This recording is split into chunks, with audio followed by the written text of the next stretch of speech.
the zip built-in is one of my favorite built-ins in Python, and I want to show you how you can use it to separate data, which is kind of interesting because zip is typically used to put data together.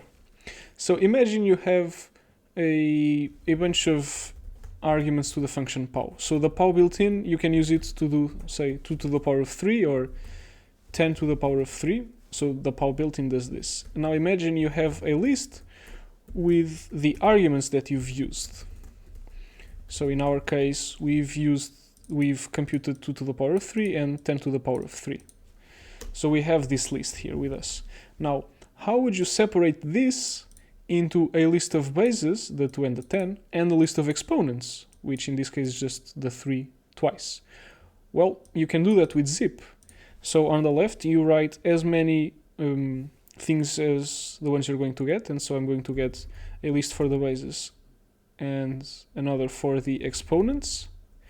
And then this is equal to the zip of the original list, except that we use a star here. So this is going to unpack the lists into the zip function or into the zip built-in, and then this is going to separate things. So if we run this, we get, so I said the list, we get a tuple with the bases and a tuple with the exponents. And I'll give you just one more example. So say we have a bunch of names, for example, Harry Potter, and these are pairs of first and last names. So Sherlock Holmes, and maybe, I don't know, Charles Darwin. I don't know, it's the first thing that came to my mind. Darwin.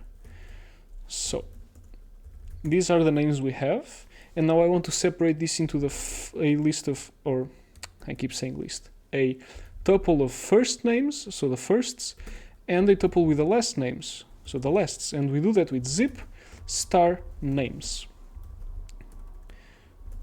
And there we go, we have the firsts and the lasts. Now, this has some limitations, alright, so you shouldn't be using this, let's call this a trick.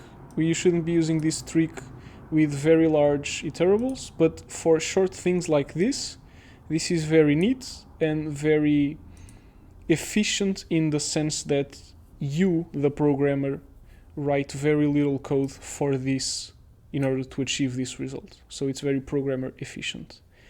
So this was what I had to show you in this video. Bye.